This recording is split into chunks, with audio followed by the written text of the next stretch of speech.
अच्छा, बिस्मिल्लाहिर्रहमानिर्रहीम, अस्सलाम वालेकुम। ये है कि आज अपना क्या कहते हैं दूसरा लेक्चर शुरू करते हैं। मैं अभी तक पिछले चैप्टर के नोट्स को तकरीबन एंड कर चुका था, तो उनको मैं तकरीबन ये है कि कॉपी पेस्टिंग का काम कर चुका हूँ, जस्ट उसकी हल्की सी फॉर्मेटिंग रहती है। तो ये कोई तकरीबन जो 10-15 पेजेस थे वो हमारे 4 से 5 पेजेस या 6 पेजेस मैक्सिमम बनेंगे नोट्स के।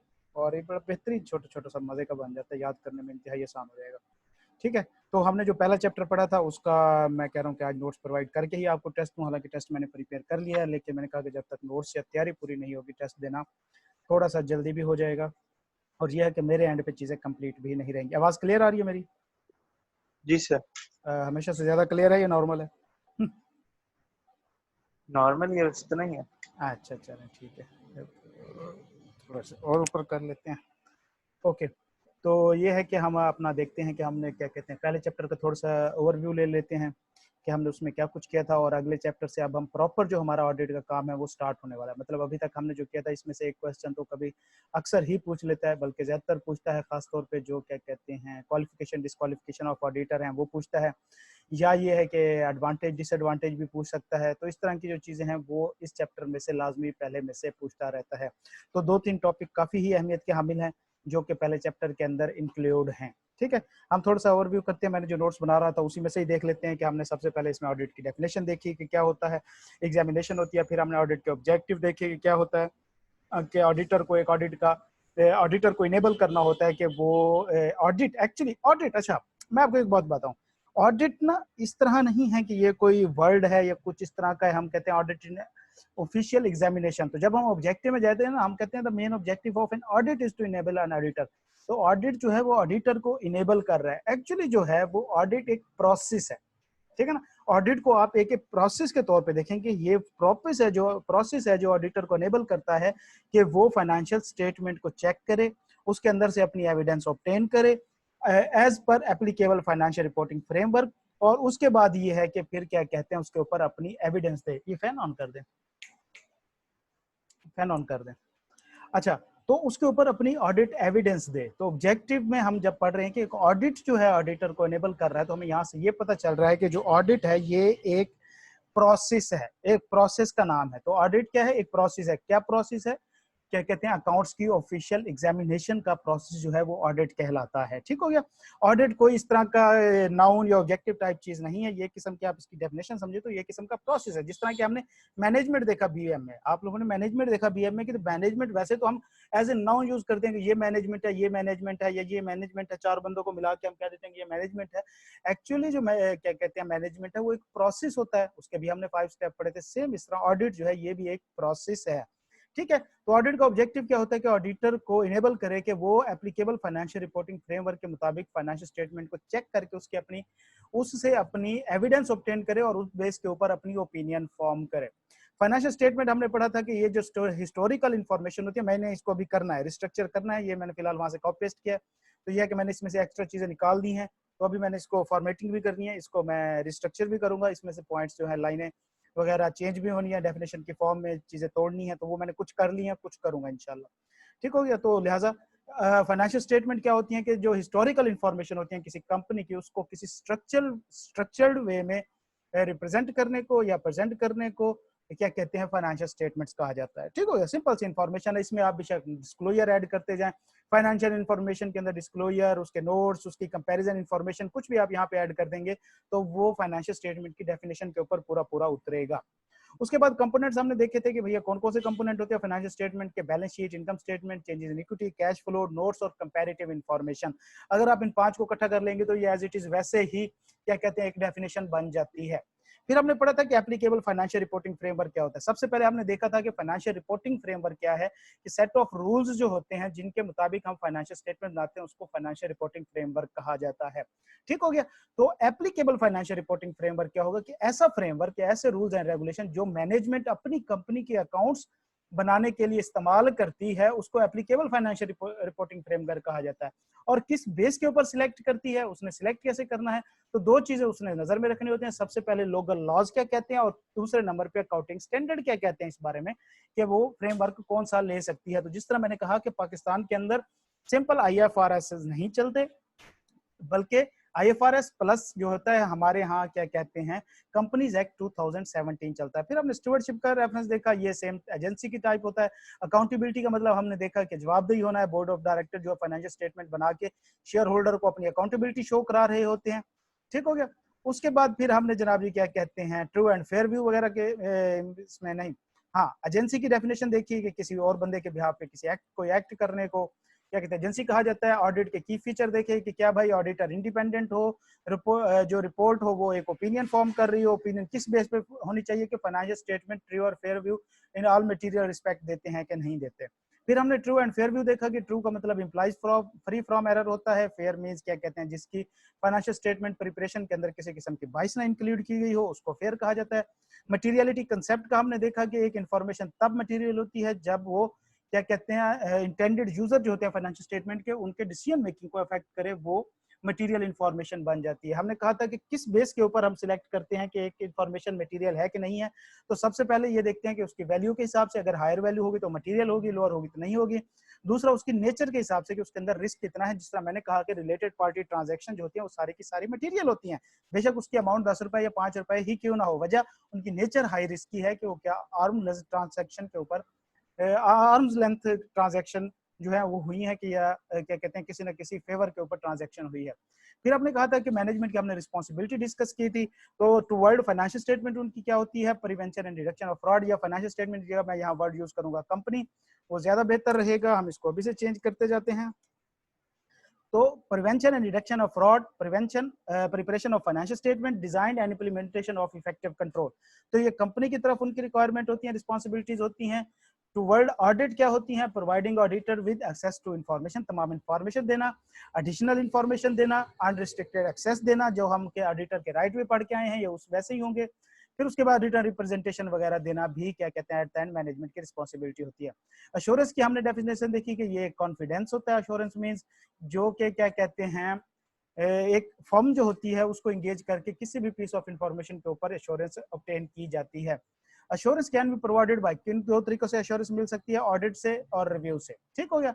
तो ऑडिट से जो एश्योरेंस होती है वो रीजनेबल एश्योरेंस होती है, वो हाई लेवल होती है, और उसकी जो ओपिनियन होती है वो इस फॉर्म के अंदर होती है। जबकि जो लिमिटेड एश्योरेंस होती है वो मॉडरेट लेवल की होती है और वो रिव्यू एंगेजमेंट के अंदर होती है, लिहाजा उसकी ओपिनियन इस बेस पे होगा। अगर आपसे पूछा जाता है कि रिव्यू एंगेजमेंट या ऑडिट एंगेजमेंट की डेफिनेशन दें, तो आप रीजनेबल एश्योरेंस और लिमिटेड एश्योरेंस की डेफिनेशन भी दे सकते हैं। शुरू में आपने सिर्फ इतना लिखना होगा कि review engagement is an engagement in which क्या कहते हैं moderate level of assurance provided by the practitioner conclusion. Same इस तरह audit assurance is an assurance engagement in which practitioner provide a high level of assurance but not absolute level, और उसके बाद ये हमारी ओपिनियन होगी। तो अगर आपको कहा जाता है कि आपने लेवल ऑफ एश्योरेंस या ऑडिट और रिव्यू के दरमियान में डिफरेंस करें, तो आप टेबल की फॉर्म में पॉइंट प्रोड्यूस करेंगे। सबसे पहले आप क्या कहते हैं ऑडिट का लिखेंगे कि हाई लेवल ऑफ एश्योरेंस होता है, रिव्यू का लिखेंगे लोअर लेवल ऑफ एश्योरेंस होता है। फिर उसके बाद आप ऑडिट की डेफिनेशन लिखेंगे, रिव्यू के इस तरह की एक डेफिनेशन करके ले लेंगे। तीसरे नंबर पे क्या होगा कि आपने ये ओपिनियन भी लिखनी होगी। ये ओपिनियन एग्जाम्पल नहीं है, ये ओपिनियन क्वेश्चन का या आंसर का आपका पार्ट होगा, और ये ओपिनियन स्टैंडर्ड है, इसमें आप अपनी वर्डिंग यूज नहीं कर सकते, ये एज इट इज आपको रट्टा मारनी पड़ेगी। जो क्या कहते हैं फाइनेंशियल स्टेटमेंट की जो क्या कहते हैं एश्योरेंस है वो किस बेस पे क्या कहते हैं वेरी कर रही होती है कि हाई एश्योरेंस है या लोअर एश्योरेंस है। तो दो फैक्टर होते हैं, द अमाउंट ऑफ वर्क और उनसे जो रिजल्ट निकला है उसको। अगर ज्यादा वर्क परफॉर्म किया गया है तो से कि हम उस पर ज्यादा अच्छी एश्योरेंस दे सकते हैं, हाई लेवल ऑफ एश्योरेंस मिल सकती है। और इस तरह अगर किसी का जो काम है, बेशक काम हमने ज्यादा परफॉर्म किया लेकिन उससे हम रिजल्ट ऑब्टेन नहीं कर सके, हम उससे एविडेंस नहीं ऑब्टेन कर सके, तो लिहाजा उसके ऊपर ओपिनियन जो है वो हमारी एश्योरेंस जो है वो इतनी ज्यादा हाई लेवल की नहीं होगी। अश्योरेंस एंगेजमेंट हम देखती थी कि ये एक ऐसी एंगेजमेंट है जिसमें एक प्रैक्टिशनर जो है उसको हायर किया जाता है कि वो हमारा जो पीस ऑफ एविडेंस है या सब्जेक्ट मैटर है जो कि फाइनेंशियल स्टेटमेंट होते हैं उनको चेक करे as per applicable financial reporting framework, और वहां से क्या कहते हैं अपनी एविडेंस ऑब्टेन करे कि क्या क्या कहते हैं कंपनी ने जो फाइनेंशियल स्टेटमेंट बनाई है वो ट्रू एंड फेयर व्यू दे रही है कि नहीं दे रही। तो ऐसी एंगेजमेंट जिसमें एक प्रैक्टिशनर एक सब्जेक्ट मैटर को चेक कर रहा होता है against a set of criteria to form an opinion on the basis of sufficient appropriate audit evidence, उसको एश्योरेंस एंगेजमेंट कहा जाता है। फिर हमने एलिमेंट ऑफ एश्योरेंस एंगेजमेंट देखा जिसमें थर्ड पार्टी रिलेशनशिप हो, जिसमें हमने कहा कि तीन पार्टीज कौन कौन सी, प्रैक्टिशनर, चार्टर्ड अकाउंटेंट होगा, रीजनेबल रिस्पांसिबल पार्टी मैनेजमेंट होगी, इंटेंडेड यूजर शेयर होल्डर होंगे। सब्जेक्ट मैटर होना चाहिए मतलब फाइनेंशियल स्टेटमेंट होना चाहिए, सूटेबल क्राइटेरिया होना चाहिए मतलब कि कोई ना कोई सेट ऑफ रूल्स होने चाहिए जिसके गेस में ऑडिट जो है परफॉर्म होगा। उसके बाद एविडेंस होनी चाहिए कि जो इन्फॉर्मेशन आपको प्रोवाइड की गई है, जिसको आप चेक कर रहे हैं, जो सी फाइनेंशियल स्टेटमेंट आप चेक कर रहे हैं, उससे जो रिजल्ट आप प्रोड्यूस कर रहे हैं वो आपको एज ए एविडेंस काम दे। और उसके बाद एट द एंड क्या मैनेजमेंट ऑडिटर का सबसे बड़ा जो काम होता है वो ऑडिट रिपोर्ट देना होता है, जिसके अंदर वो ओपिनियन प्रेजेंट करता है। अपॉइंटमेंट और रिमूवल देखा, फर्स्ट ऑडिटर जो होता है वो हमेशा बोर्ड ऑफ डायरेक्टर 90 डे के अंदर इनकॉर्पोरेशन के करते हैं। और ये अच्छा एक चीज है, मैं यहाँ पे ना हर किसी के अंदर ना उसका टेन्योर लिख रहा था, तो टेन्योर सिंपल सा आप एक रूल ऑफ थंब याद रख लें, मैं एंड पे एक ही लाइन लिख दूंगा कि भाई नेक्स्ट एजीएम तक हर एडिटर का जो टेन्योर होगा वो नेक्स्ट एजीएम तक होगा, खत्म हो गया। तो हर लाइन में हर उसमें मैं नहीं लिखूंगा। तो हमने कहा कि पहला जो होगा board of director 90 days of incorporation करेंगे, सब्सिक्वेंट जो होगा वो हर जनरल मीटिंग में शेयर होल्डर कर रहे होंगे और ऑडिटर डायरेक्टर जो वो नॉमिनेट करेंगे। कैजुअल वैकेंसी की सूरत में 30 दिन के अंदर अंदर जो बोर्ड ऑफ डायरेक्टर है वो फिल करेंगे। कमीशन कब फिल करेगा? जब इन तीनों कंडीशन में कोई फॉलो ना हो तो तब करेगा, अगर मेंबर नहीं फिल कर पाते तो वो कमीशन करेगा, बोर्ड नहीं कर पाते तो वो करेगा। तो लिहाजा यहाँ ये है कि अगर ऑडिटर अपॉइंट किया है लेकिन वो काम करने के लिए विलिंग नहीं है तो फिर क्या कहते हैं, फिर भी कमीशन अपॉइंट करेगा। उसके बाद हमने कंपनीज एक्ट का पार्ट देखा कि उसको अपॉइंटमेंट करने का क्या तरीकाकार है, रिमूवल के क्या तरीकाकार है, रेजोल्यूशन कैसे पास होनी है, कौन रिमूव कर सकता है ऑडिटर। हमने रिमूवल में देखा कि ऑडिटर जो डायरेक्टर और मेंबर अपॉइंट करते हैं सिर्फ वही ऑडिटर जो है स्पेशलाइजेशन के थ्रू जो है वो क्या कहते हैं रिमूव हो सकता है। तो यहाँ पर मुझे हाशिम बताएंगे कि अगर एक ऑडिटर कमीशन अपॉइंट कर रहे हैं तो उसको रिमूव करने का क्या तरीकाकार होगा।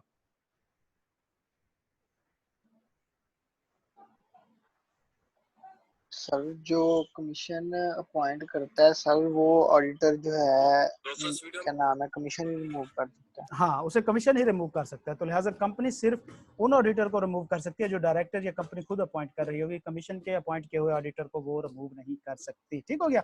इसके बाद थोड़ा सा हमारा रह गया था जिसमें हमने ऑडिटर के राइट्स लाइबिलिटीज भी देखी थी, आईफैक वगैरह के ऊपर इंफॉर्मेशन देखी थी, वो क्या होता है, हमने एक आईएसए बनाने का तरीकाकार भी देखा था। तो ये सारी चीजें छोटी छोटी जो थी हमने लास्ट चैप्टर में कवर कर ली थी। तो अब हम मूव करते हैं, मैं यहाँ तक पहुंच गया था, इससे आगे भी इंशाल्लाह मैं आधे घंटे में इसके बाद नोट्स बना के आपको फॉरवर्ड आज शाम तक इंशाल्लाह मिल जाएंगे।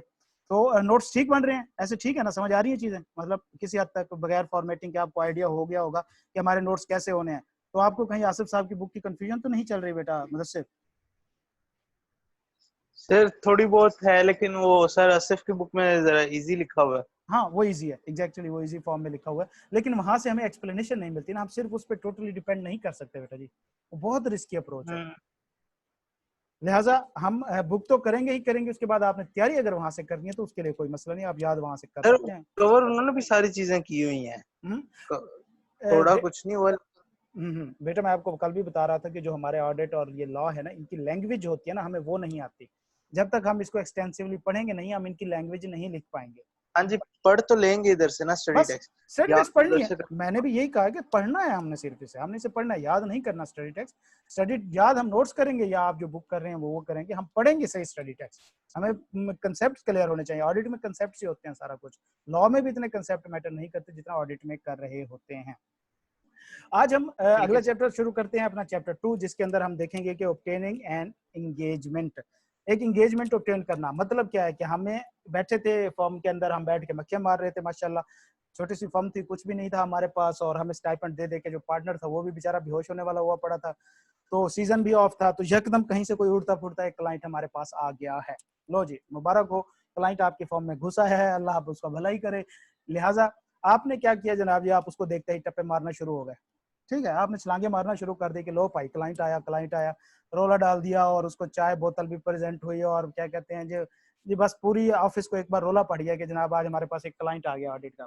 तो ऐसा नहीं होगा कि जब आपके पास ऑडिट आया, क्लाइंट आया, वो आपको कहेगा जी मैंने ऑडिट कराना है, आपने बस्ता उठाना है, बैग लैपटॉप उठाना है, चलो जिस तरह कितने करना है ऑडिट, तो उसके पीछे भाग नहीं पड़ना और जाके कोई ऑडिट क्या कहते हैं गाड़ी का इंजन करने जैसा नहीं है कि जाके आप खोल देंगे, ऐसा नहीं होता। ऑडिट के लिए कुछ ना कुछ रिस्पॉन्सिबिलिटीज होती हैं, कुछ ना कुछ क्राइटेरियाज होते हैं, एलिजिबिलिटी क्राइटेरियाज वगैरह देखने पड़ते हैं, एथिक्स भी देखते हैं। तो आपका जो पार्टनर होता है वो थोड़ा सा सेंसेबल होता है, पढ़ा लिखा होता है, तो वो कहता है कि पुत्र बैठ जाओ, सुकून रखो, मुझे नहीं लगता कि ये बोतल और जो चाय भी पिलाई है इसके पैसे भी हमें वापस आने वाले हैं, हमें बाकी चीजें पहले बैठ के चेक करने दो। तो आप थोड़ा सा तसल्ली कर लेते हैं, लेकिन फिर भी चेयर पे आप बैठ के तंग हो रहे हैं, तो भाई ऑडिट आया, अब तो डेली मिलेगी हमें और कुछ नहीं।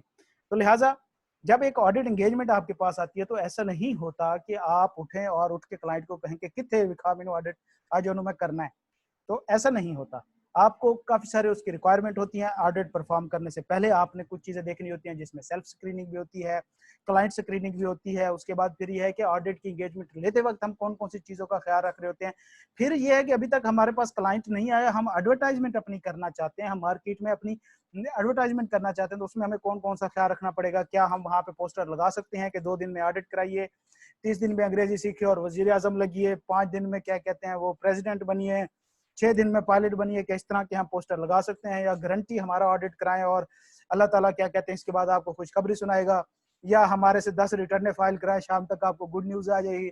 तो इस तरह की आप क्या हरकतें कर सकते हैं एडवर्टाइजमेंट करते हुए कि नहीं कर सकते। मुझे आप बताएं, आपने कहीं पर भी ये ऑडिट वगैरह वाली इस तरह की कोई एडवर्टाइजमेंट देखी है आज तक न्यूज़पेपर में? माइक ऑन कर लें जरा, गपशप चल रही है अभी तो हमारी, है मुदस्सिर कहीं पे देखी है? ऑडिट की नहीं देखी थी, एक दफा एसीसीए की देखी थी कि अगर आपको 1 से 100 तक गिनती आती है तो आप एसीसीए कर और नहीं, वो तो कॉलेज की बात नहीं हो रही है, हम फर्म की बात कर रहे हैं कि एसीसीए कर सकते हैं, और चीज है। हम ऑडिट करने की बात कर रहे हैं, वो तो हमारे क्या कहते हैं कॉलेज सीए वाले भी लगा रहे होते हैं जी, मनी बैक गारंटी। और वो मुबारक हसन साहब तो बाकायदा चाबी उठा के आपके सामने रख देते हैं कि गड्डी तो 5 साल में सीए, आप चार्टर्ड अकाउंटेंट, ये मेरी गाड़ी ले जाओ आप। हाँ ले जाओ, बंदा वहीं पे टप्पे मारना शुरू कर देता है। तो लिहाजा और जो क्या कहते हैं चार्टर्ड अकाउंटेंट फर्म होते हैं, इनके ऊपर बड़ी लिमिटेशन होती है। कभी आपने इनके बड़े बड़े बोर्ड नहीं लगे देखेंगे। जब आप जाएंगे ना ऑडिट अपने सीवीज वगैरह ड्रॉप करने, फर्म्स को देखेंगे, होप्स हो कि आपने देखा भी हो, कोई आप देखना शुरू कर दीजिए, क्योंकि जो हालात चल रहे हैं, बंदे बहुत ज्यादा, सुनने में आया कि 1600 स्टूडेंट इस टाइम मार्केट में बैठा है, और जो रिक्रूटमेंट है वो 500 से 600 बंदों तक हो रही है, इससे ऊपर नहीं जा रही। स्टूडेंट रिक्रूट नहीं कर रहे। अल्लाह ताला मेहरबानी करे, आपको कंपटीशन रोज बरोज बढ़ रहा है, जितना जल्दी हो सकता है आप क्लियर करके अपनी जगह बनाए, नहीं तो फिर अनकरीब ये सिचुएशन होगी, एक ईंट उठाओ और नीचे से 4 ट्रेनी निकल आएंगे, ठीक है ना। तो काकरोच से ज्यादा ट्रेनिज होने वाले हैं सीए की फील्ड में, तो इसको आप निकालें। अच्छा, तो ये होता है कि हमने, आप कभी वहीं पे बड़ा बोर्ड लगा हुआ नहीं देखेंगे सड़क के ऊपर, जनाब जी क्या कहते हैं केपीएमजी इस तरफ है, केपीएमजी 100 कदम आगे, केपीएमजी सीधे मुड़िए, या 3rd फ्लोर पे, इस तरह कहीं नहीं लिखा होगा। बड़ी मुश्किल से आप ढूंढते ढांढते, फोन करके, पता नहीं कहाँ कहाँ से दोस्तों से पूछ के पूछते हैं, दरवाजे के ऊपर खड़े होकर भी नहीं पता चल रहा होता कि यार ये ऑडिट फॉर्म है। और चलो वहां पे थोड़ा सा बोर्ड शोर्ड लगा सकते हैं, अलाउ होता है, लेकिन बाज़ औक़ात ये होता है कि वहां पे भी बोर्ड नहीं लगा होता, वो जो जिस बंदे की कोठी होती है उसी के नाम का बोर्ड लगा होता है। वजह क्या है, बोर्ड क्यों नहीं लगाते? वैसे मुझे एक बात बताओ आशिम, बोर्ड लगाने से क्या फर्क पड़ जाता है? एक घर है किसी जगह पे, उसके बाहर बोर्ड क्यों नहीं लगाती ऑडिट फर्म के वहां पे ना, क्या कहते हैं चार्टर्ड अकाउंटेंट फर्म में अंदर, या केपीएमजी है, कोई आइडिया बनता है? सर रिक्वायरमेंट्स बोल सकते नहीं हैं। नहीं नहीं नहीं, ऐसी रिक्वायरमेंट नहीं, छोटा मोटा बोर्ड लगा सकते हो, अभी हम पढ़ेंगे, इतनी तो अलाउ है। या सर वो लगा तो सकते हैं, अब आगे उनकी मर्जी, वो नहीं लगाते। हाँ, अब मैं आपको बताता हूँ कि क्यों नहीं लगाते। सबसे पहली बात तो ये है कि जो चार्टर्ड अकाउंटेंट होते हैं ना, इनके पास वॉक इन क्लाइंट बहुत कम आते हैं। मतलब ऐसे नहीं होता कि चलता चलता बंदा अंदर आ जाए, भाई मैं रिटर्न करानी है। ऐसा नहीं हो सकता कि भाई चलता हुआ फिरता हुआ बंदा बाहर से जा रहा हो, आपकी फर्म को देखे, बोर्ड देखे और कहे यार चलो घर दा ऑडिट ही करा लिए, पता नहीं मेरे बच्चे कितना खा गए ने। आप जैसे बच्चे या मेरे जैसे बच्चे घर वालों के सर पे जो लाइबिलिटी बने हुए हैं, खा खा के डबल हुए पड़े हैं, और किसी काम के नहीं है, नले के दले हैं, तो वो कहता है कि चलो मैं ऑडिट ही करा। ऐसा नहीं होता। हमारे जो क्लाइंट होते हैं ना, वो आते हैं पीआरशिप के थ्रू, पर्सनल रिलेशनशिप होती है। तो लिहाजा हमें इस तरह के बोर्ड लगा के कोई खास फायदा नहीं होने वाला। एक चीज तो हम क्या करते हैं कि ज्यादातर आप चार्टर्ड अकाउंटेंट फर्म देखेंगे कि तकरीबन 70 to 80% ना वो रेजिडेंशियल एरियाज में होती है। मतलब घर लिया होता है कोई, उसके अंदर काम कर रहे होते हैं, या इस तरह का कहीं पे बहुत कम होता है कि कमर्शियल प्लाजे में कोई बड़ी बड़ी फर्में हैं तो हैं, बाकी कहीं पे नहीं होती। अब अगर वहां पे वो बाहर बोर्ड लगाते हैं, पहली तो बात है कि रेजिडेंशियल एरिया में ऑफिस का बोर्ड लगाना मना होता है कि वहाँ कमर्शियल हो जाएगा। दूसरे नंबर पे अगर आपकी प्रॉपर्टी कमर्शियल हो जाती है, आपको टैक्स देना पड़ेगा, और इंतहाई कंजूस टाइप बाकी होते हैं ये पार्टनर्स। तो लिहाजा पैसा बचाने के लिए बोर्ड भी नहीं लगाते कि कहीं हम कमर्शियल वाले उसमें ना आ जाएं। और फिर ये होता है कि क्या कहते हैं, एक रेजिडेंशियल एरिया होता है, तो वो इन चीजों की वजह से बोर्ड नहीं लगा रहे होते, इतनी अलाउ उनको होती है। तो आप नहीं देखेंगे, बल्कि वहां पे बस उस बंदे के नाम की पट्टी लगी होगी, और वो बंदा भी कौन होता है, जो घर का मालिक होता है, ये रेंट पे होता है, तो उसके नाम की पट्टी लगी हुई होती है, बाकी कुछ नहीं होता। आप फर्मों के एड्रेस निकाल के देखिएगा, ऐसे लिखा होगा 24A स्ट्रीट ब्ला ब्ला ब्ला, तो वो हाउस नंबर होते हैं सारे। ठीक हो गया। तो हम वो देखेंगे कि आज किस तरह की आप कुछ उस पर कर सकते हैं। तो अब शुरू करते हैं अपनी डिस्कशन, ये वाली काफी लंबी हो गई है, जनरल डिस्कशन देखते जाते हैं और उसके बाद फिर हम आगे भी बढ़ते जाते हैं। शुरू शुरू में हमारे जो गाइडलाइंस हैं वो ज्यादातर आई कैप कोड ऑफ एथिक्स के ऊपर होंगे, हमारी पब्लिसिटी और मार्केटिंग के हिसाब से। इसके अंदर 1-2 पॉइंट ही सबसे इंपॉर्टेंट है, अंडरस्टैंडिंग करने वाली चीजें सबसे ज्यादा है। सबसे पहले, several commercial and ethical matters should be considered by an external auditor when considering the acceptance of क्या कहते हैं न्यू ऑडिट एंगेजमेंट। सबसे पहले उन्होंने बताया कि भैया जी जब ऑडिट एंगेजमेंट आए तो आपने बेहोश नहीं हो जाना खुशी से, और आपने बेतहाशा चाय और क्या कहते हैं बिस्किट नहीं डोल देने क्लाइंट के सामने। आप पहले बैठ के अपने काफी सारे लीगल मैटर देखोगे, एथिकल मैटर देखोगे, और उसके बाद सोचोगे, या उसके बाद इवेल्युएट करोगे कि क्या आप ऑडिट परफॉर्म कर भी सकते हैं कि नहीं कर सकते। ठीक है, तो इंट्रोडक्शन वाले पैराग्राफ को हमने चिटा चिटा बैठ के रेड कर दिया, खत्म हो जाए भाई, तेरा काम नहीं हमारे पास। आगे चलते हैं, ऑब्टेनिंग एंड ऑडिट वर्क, कि भाई किस किस तरीके से आप ऑब्टेन कर सकते हो। तो इसमें अब हमें वो क्या कहते हैं एडवर्टाइजमेंट या पब्लिसिटी जो है हमारे ऊपर गाइडलाइन दे रहा है। तो हमारी जो गाइडलाइन है नॉर्मली यहाँ पे लिखी हुई तो है, लेकिन हमारे लिए ज्यादा इंपॉर्टेंट या क्वेश्चन आ सकता है वो इन गाइडलाइंस के ऊपर आ सकता है जो नीचे ICAP कोड ऑफ एथिक्स के अंदर इंक्लूड है।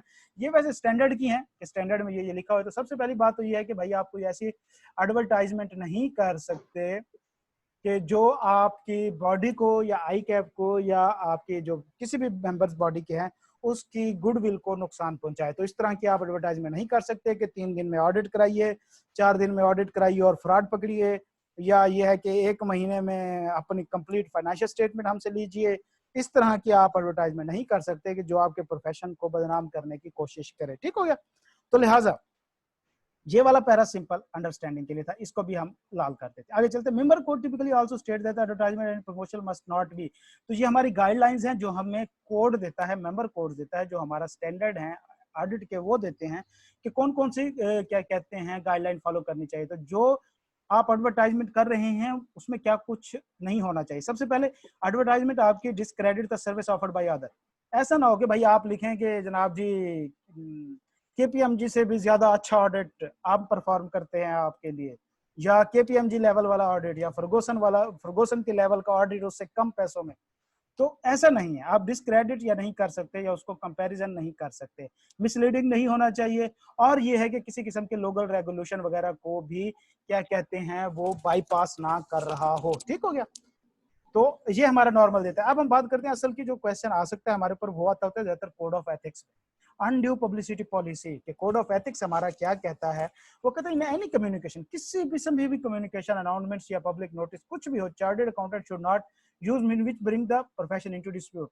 डिसरिप्यूट के कोई इस तरह का तरीका यूज नहीं करेगा जिससे प्रोफेशन जो है वो क्या कहते हैं उसकी बदनामी हो। आप किसी रेड़े वाले को या वो जो स्पीकर पे ऐलान कर रहे होते हैं, सिनेमा में खासतौर पे जब फिल्म लगती होती थी वो ढोल पे आते होते थे, बजाते थे, आप पता नहीं वो आते हैं कि नहीं आते, आपको आइडिया नहीं होगा शायद। तो हमारे इलाकों में वो आते थे ढोल पे, बकायदा घोड़ा होता था छोटा सा बग्गी सी, उसके बाहर वो पोस्टर लगे होते थे फिल्म के, और दरमियान में ढोल वाला ढोल बजा रहा होता था, तो सारे उठ के देखते थे कि भाई कौन सी आप फिल्म चल रही है सिनेमा पे। तो आप ऐसा नहीं कर सकते कि आप रेडी वालों स्पीकर वालों को जो वो गली में बेच रहा होता है, तेल बेचने आते हैं, पापड़ बेचने आते हैं, उन तरह स्पीकर पे फैला दे के ऑडिट करा लो, ऑडिट करा लो। तो कोई ऐसा तरीका आप नहीं यूज कर सकते जो आपकी जो बॉडी है उसको डिसरिप्यूट में ले जाए। ये और बात है कि आजकल ICAP खुद ऐसी हरकतें कर रहा है कि वो डिसरिप्यूट में जा रहा है।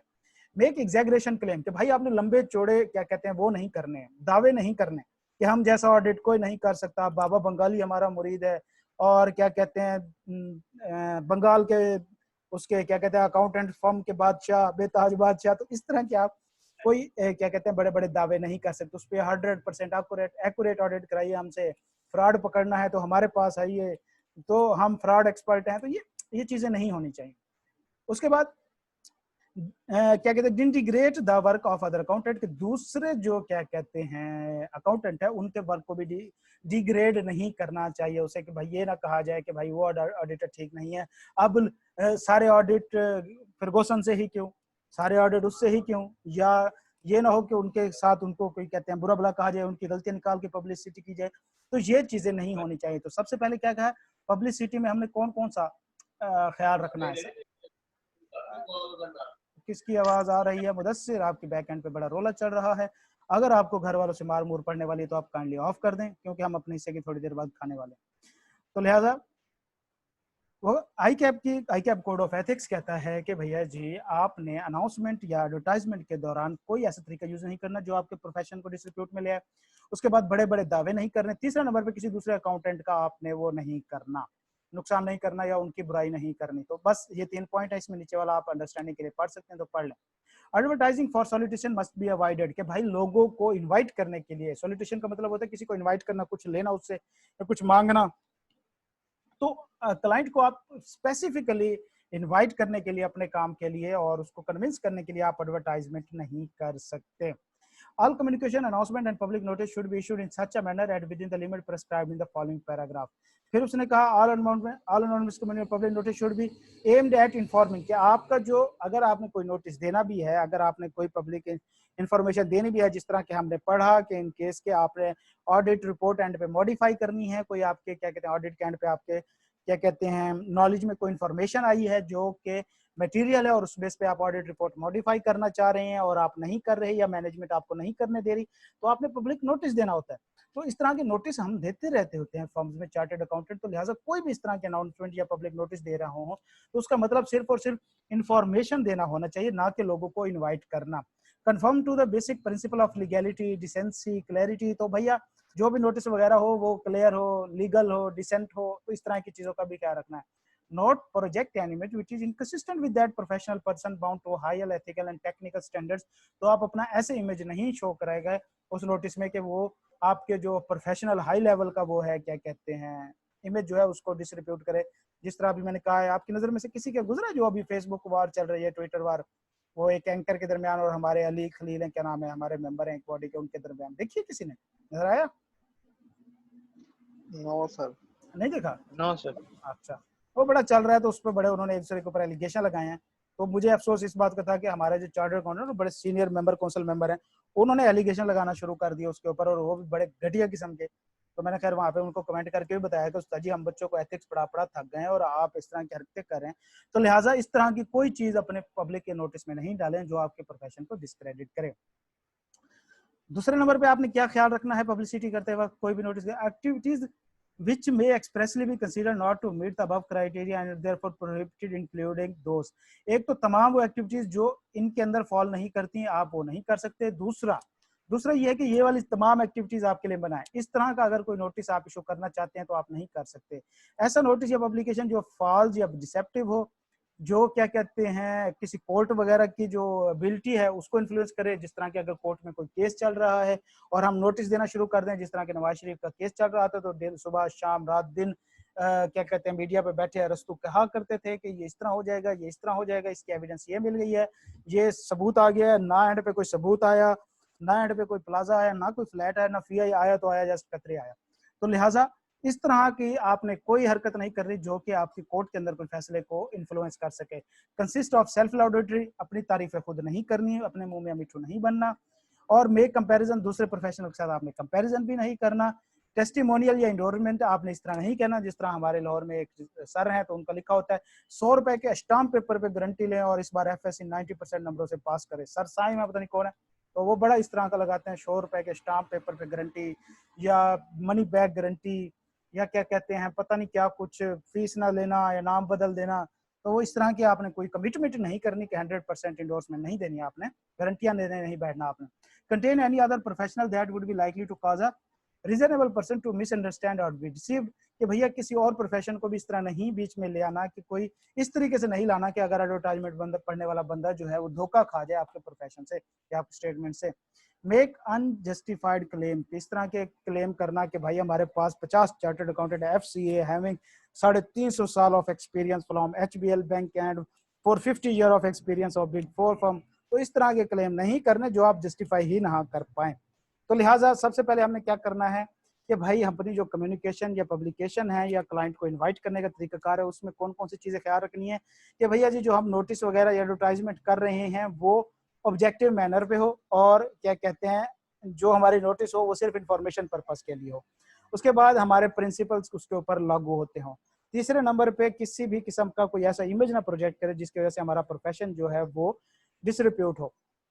उसके अलावा कौन कौन सी हम नोटिस या पब्लिकेशन नहीं दे सकते, ऐसे नोटिस नहीं दे सकते या पब्लिकेशन नहीं कर सकते जो कि फॉल या डिसेप्टिक या अनजस्टिफाइड एक्सपेक्टेशन क्रिएट करते हो, या क्या कहते हैं किसी कोर्ट की एबिलिटी को इन्फ्लुएंस करने की ट्राई करें, या ये है कि जिसके अंदर आप सेल्फ लॉडेटरी स्टेटमेंट इंक्लूड कर रहे हो, या ये है कि जिसमें आप दूसरे प्रोफेशनल बॉडीज के साथ आप कंपैरिजन कर रहे हो, या जिसमें आप अपनी गारंटियां दे रहे हो, या ये है कि आप किसी नोटिस के अंदर किसी ऐसी बॉडी का नाम यूज कर रहे हैं कि जिसकी वजह से पढ़ने वाला जो यूजर है वो डिसीव हो जाए, उसको धोखा मिले।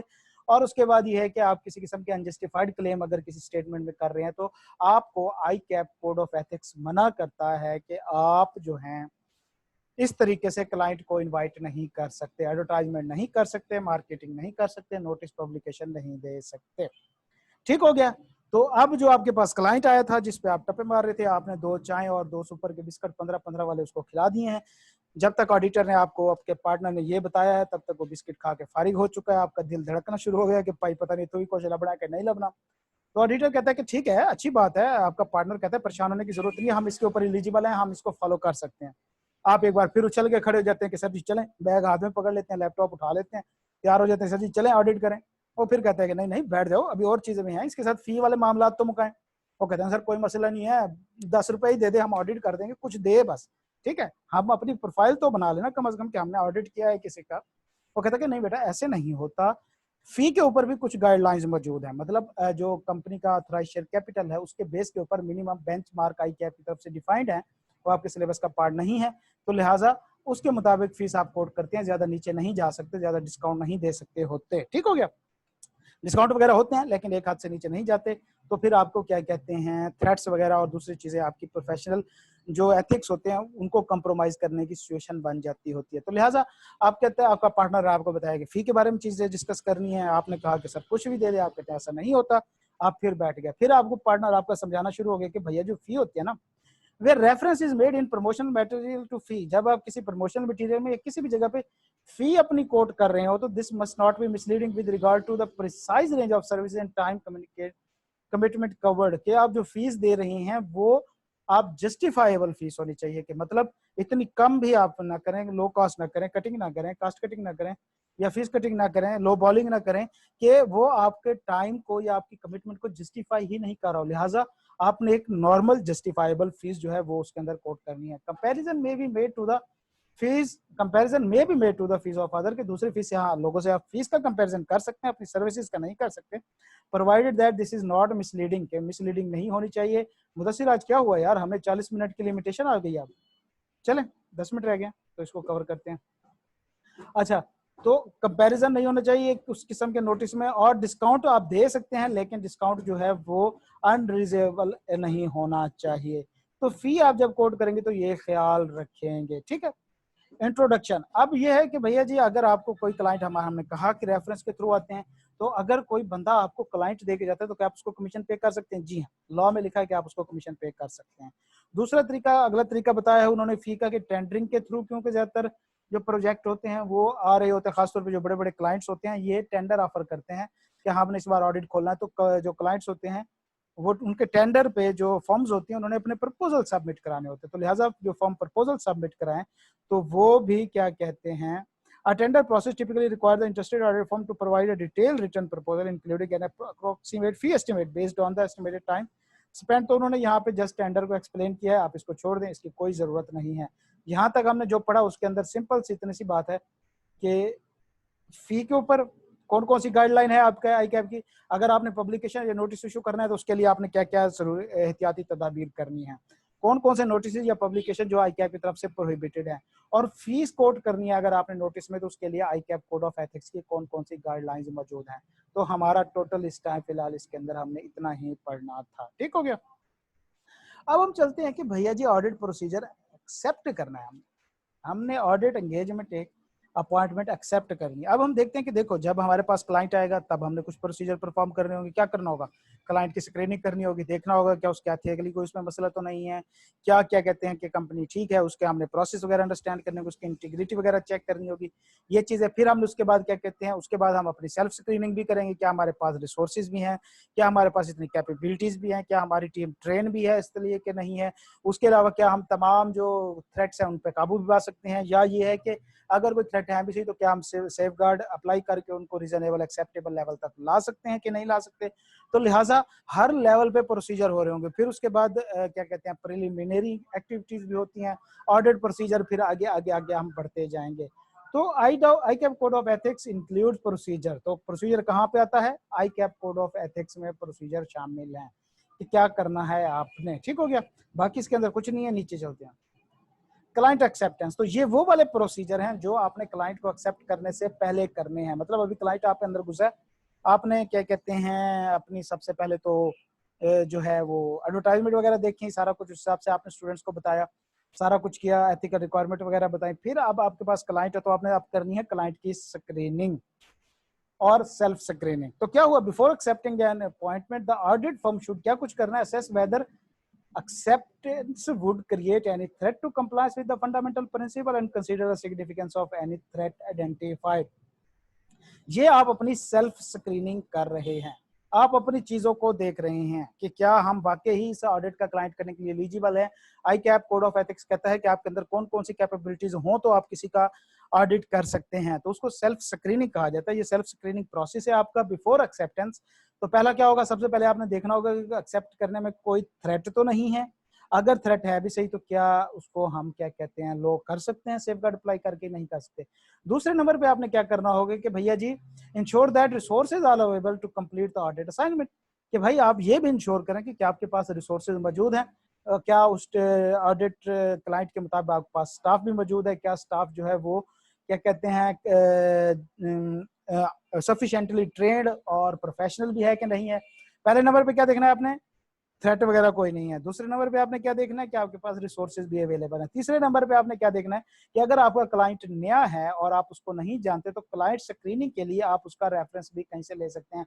तो क्लाइंट स्क्रीनिंग क्या होती है वो भी हम आगे देखेंगे चल के क्या होता है क्लाइंट स्क्रीनिंग। तो लिहाजा आप क्लाइंट को मजीद अंडरस्टैंड करने के लिए आप किसी का रेफरेंस भी यूज कर सकते हैं, किसी और ऑडिटर से भी पूछ सकते हैं, किसी पुरानी फर्म से भी आप पूछ सकते होते हैं। ठीक हो गया। तो क्लाइंट स्क्रीनिंग, तो हमारी क्या कहते हैं सेल्फ स्क्रीनिंग में क्या हुआ, हमने थ्रेट आइडेंटिफाई करना है कि क्या हमें कोई थ्रेट मौजूद है इसको एक्सेप्ट करने में। दूसरा हमने क्या करना है कि एश्योर करना है कि क्या हमारे पास अवेलेबल रिसोर्सेज हैं इस एंगेजमेंट को परफॉर्म करने में। तीसरे नंबर पे अगर हमारे पास क्या कहते हैं क्लाइंट की इतनी डिटेल इंफॉर्मेशन मौजूद नहीं है तो हम कोई रेफरेंस भी ले सकते हैं। जाहिर बात है अभी वो बंदा आपके पास आया ही है, चाय बिस्कुट पे आपको कितना पता चल गया होगा कि उसकी कंपनी के क्या क्या मसले मसाइल हैं, तो लिहाजा आप रेफरेंस भी यूज कर सकते हैं। तो इसको कहते हैं सेल्फ स्क्रीनिंग। अब क्वेश्चन आ सकता है कि अगर कहीं पे किसी आपने कोई क्लाइंट को आइडेंटिफाई किया है या उसके साथ एंगेजमेंट करने जा रहे हैं और वहां पे आपने कोई थ्रेट आइडेंटिफाई कर लिया तो आपका क्या प्रोसीजर होगा, क्या आप एंगेजमेंट छोड़ देंगे? हाशिम आप बताइएगा जरा इस पे।